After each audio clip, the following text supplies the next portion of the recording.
स्वागत है आप सभी लोगों का। आज तारीख है 26 जून 2022। आज के इस गुरु शिष्य संवाद में मैं आप सभी लोग को एक स्टोरी, जैसा कि आप लोगों ने थंबनेल में देखा होगा, मेहनत का फल, उसके बारे में बताना था। बट उससे पहले, स्टोरी बताने से पहले मैं चाहता हूं कि आप एक बार लिखे गए इस बोर्ड पर मैंने क्या लिखा है उसके ऊपर आप एक बार ध्यान दें। अधूरे मन से किए गए कार्य का परिणाम क्या हो सकता है। कोई भी आप कार्य कर रहे हैं उसको आप अधूरे मन से करिए, उसमें अपनी पूरी मेहनत मत लगाइए, पूरी कोशिश मत करिए, तो उसका परिणाम कैसा हो सकता है। ऐसी ही कुछ स्टोरी है इसके बारे में। यह स्टोरी आपको ज़रूर मोटिवेट करेगी, क्योंकि इस स्टोरी का जो कंक्लूज़न है, जो उसका रिज़ल्ट है, परिणाम है, वो कुछ इसी बात पर डिपेंड करता है। तो चलिए स्टार्ट करते हैं। स्टोरी कुछ ऐसी है। एक नगर में, एक प्रांत में एक बहुत ही अच्छा इमारत और मकान बनाने वाला एक राजगीर था। वो अपनी किसी भी काम को, किसी भी कार्य को, जो उसका इमारत और घर बनाने का जो काम था, उसको इतना बेहतरीन ढंग से करता था कि सभी लोग जो भी वो इस इमारत को देखते थे उसकी बहुत तारीफ़ किया करते थे। लेकिन क्या होता है कि कोई भी घर या मकान बनाना है, उसके लिए वो उसका जो मालिक रहता था, मतलब जैसे हमारे पास कोई काम आया तो मैं अपने नीचे जो हमारे जो वर्कर्स हैं, जो हमारे एम्प्लॉयज़ हैं, मैं उनको काम दूंगा। तो वैसे ही उसका भी जो मालिक था वो उसको काम दिया करता था, और वो मकान और इमारत बनाने के बाद अपने मालिक को दिखाया करता था कि मालिक, इमारत बन गई है, चलिए उसका जो है निरीक्षण कर लीजिए कैसा है। तो गांव भर में, पूरे प्रांत नगर में उसकी काम की बहुत तारीफ हुआ करती थी। तो और इस कार्य को करते करते उसको काफ़ी दिन हो गया था। अब वो सोच रहा था कि क्यों ना मैं अब इस कार्य को बंद करूं और अपने परिवार के साथ, अपने बच्चों के साथ, जो भी मैंने अपने पूरे जीवन भर जमा पूंजी कमाई है, उसी के सहारे अपनी वृद्धावस्था को काटूं। तो अपने मालिक के पास गया, बोला कि मालिक जी, अब मैं चाहता हूं कि मैं अपने कार्य से रिटायर्ड हूं, मतलब अब आप मुझे जाने दीजिए, अब मेरी जगह पे आप किसी और कारीगर को रखिए। तो मालिक ने कहा ठीक है, अगर आप जाना चाहते हैं, अब आप रिटायरमेंट लेना चाहते हैं तो ठीक है, बट आप हमारे यहाँ इतने दिनों से काम किए, आपने इतनी अच्छी अच्छी इमारतें बनाई, तो जब आपने सब कुछ कर ही दिया है तो आखिरी एक और इमारत आप बना दीजिए, एक और इमारत आप बना दीजिए, बस यही आपके जीवन का अंतिम इमारत होगा, अंतिम मकान आप बनाएंगे और इसके बाद आप रिटायरमेंट ले सकते हैं। तो जब होता है ना कि आप किसी काम के लिए पूर्णतः मन बना चुके हों, पूर्णतः कि अब हमें ये काम नहीं करना, और फिर से उसको करने का मन करने के लिए कह दिया जाए, आप पूरी तरह से कहीं अदर जाने की, मान लीजिए ऐसा होता है ना, आपने कहीं पिकनिक या टूर का प्लान कर लिया और वहाँ जाने का आपका फुल मूड बन चुका है, और तब तक अचानक से प्लान कैंसिल हो जाए तो आपको फिर कैसा लगेगा। या फिर वहाँ न जाके किसी और जगह का प्लान बन जाए तो कुछ ना कुछ डिस्टर्बेंस आ ही जाती है। तो वैसा ही कुछ हुआ उसके भी साथ। जब वो जाने की अनुमति मांगा, परमिशन मांग रहा है, तो उसके मालिक ने उसको एक और काम दे दिया कि जा ही रहे हो तो इतनी इमारतें तुमने बनाई हैं और इतनी अच्छी अच्छी इमारतें बनाई हैं, क्यों ना एक और आखिरी इमारत बना दो। तो अब मालिक की बात कैसे टाली जाए, उसने हामी भर ली, कहा ठीक है, मैं एक और इमारत बना दूंगा। अब वो चल पड़ा, और कोई भी इमारत या मकान बनाना है तो उसमें कुछ समय तो अवश्य लगेगा, महीने, 2 महीने, 4 महीने, जैसा बड़ा मकान होगा तो उतना तो समय अवश्य लगता है। तो उसने काम को प्रारंभ किया और धीरे धीरे उस काम को कंप्लीट करके अपने मालिक को यह बताने आया। जब वो काम पूर्णतः कंप्लीट हो गया, पूरी तरह से समाप्त हो गया, तो अपने मालिक को बताने आया कि मालिक जी, काम खत्म हो चुका है, इमारत बन चुकी है, एक बार चल के आप उसको देख लीजिए। तो मालिक ने कहा ठीक है, बताओ किस दिन आना है उसको देखने के लिए। तो उसने कहा मालिक जी, आप कल आना चाहें तो कल आप आके देख सकते हैं। मालिक ने कहा ठीक है, मैं कल तुमसे मिलूंगा, कल सुबह ही हम लोग उस मकान का निरीक्षण करने के लिए चलेंगे, तुमने कैसी बनाई है वो मकान। तो सुबह जब मालिक आया और मकान का निरीक्षण किया, देखा, तो फिर उस मकान को देखने के बाद उसने धीरे से उसको, राजगीर को बुलाया, मिस्त्री को बुलाया, और उस मकान की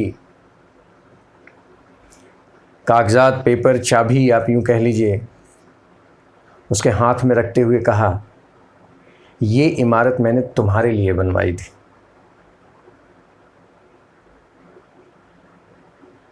ऐसा सुन के वो जो राजगीर था वो अचानक से शॉक्ड रह गया, अचंभित रह गया। आपको मालूम है क्यों? क्योंकि उसने पूरे जीवन भर इतनी अच्छी और इतनी खूबसूरत इमारतें बनाई थी जो कि दूसरों के लिए उसने बनाया था। और जब उसको यह यकीन नहीं हो रहा था कि ये इमारत जो मैंने बनाई है यह मेरे लिए बनाई है, मैंने अपने लिए बनाई, तो दूसरों के लिए मैंने कितनी अच्छी अच्छी इमारतें बनाई, लेकिन अपने लिए क्या यही? आपको पता है क्यों? क्योंकि उसने काम अधूरे मन से शुरुआत किया था।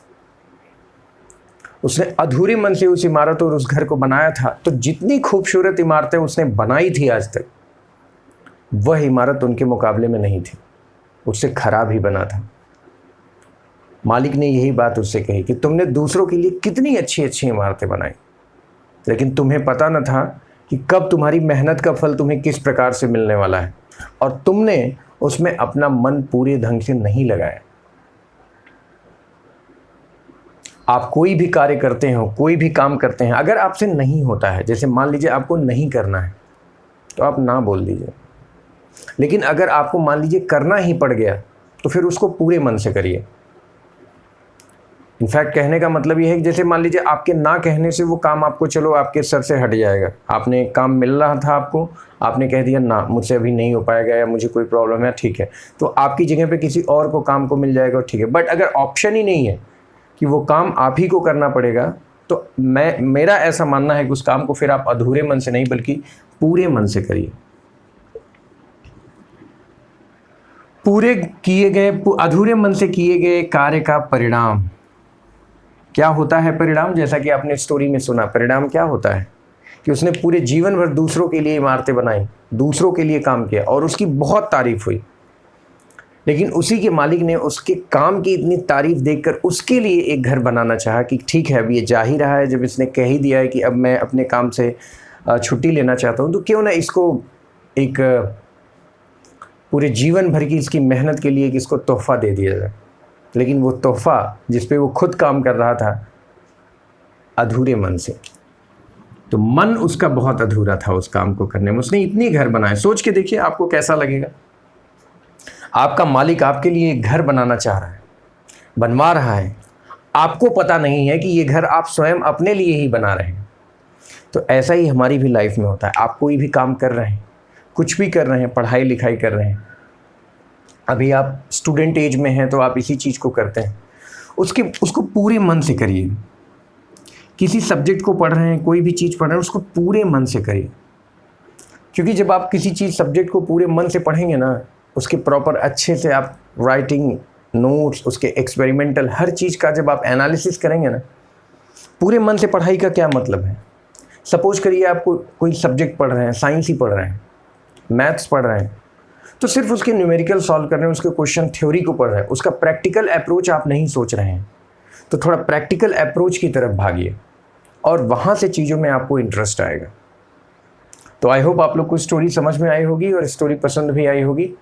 मैं चाहता हूँ कि कमेंट बॉक्स में आप सजेशन भी पोस्ट करें इस बात के लिए कि आपको किन चीज़ों से प्रॉब्लम होती है, आप किन चीज़ों से डिस्ट्रैक्ट होते हैं, आपको कौन सी चीज़ें ऐसी हैं जो डिस्टर्ब करती हैं, तो उनके ऊपर काम किया जाएगा। तो उससे रिलेटेड मैं कुछ आप लोगों के लिए ज़रूर लेकर आऊँगा वीडियो। तो जैसा कि हमने देखा कि वो जो राजगीर था, उसने पूरे जीवन भर इतनी अच्छी मेहनत करी, लेकिन खुद के लिए उसको परेशानी खड़ी हुई।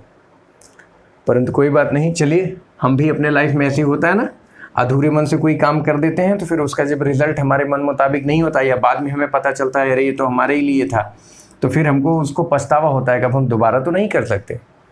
उस इमारत को एक बार पूरे मन से बना दिया तो वो दोबारा अपने मालिक से नहीं कह सकता था कोई बात नहीं मालिक, एक काम करता हूँ मैं, आप इसको किसी और को दे दो, एक मैं और बना दे रहा हूँ, लेकिन जब पता तो चलेगी मेरे लिए है। चलिए, तो आज का हमारा यहीं तक एक सेशन था। दूसरा एक रिमाइंडर देना चाहूँगा आप सभी लोगों को कि हमारा 9th का जो सिलेबस था वो लीनियर इक्वेशन विद 2 वेरिएबल वाला कॉन्सेप्ट अभी चल ही रहा है, उसके न्यूमेरिकल्स चल रहे हैं। सरफेस एरिया और वॉल्यूम का जो कॉन्सेप्ट था वो चल ही रहा है।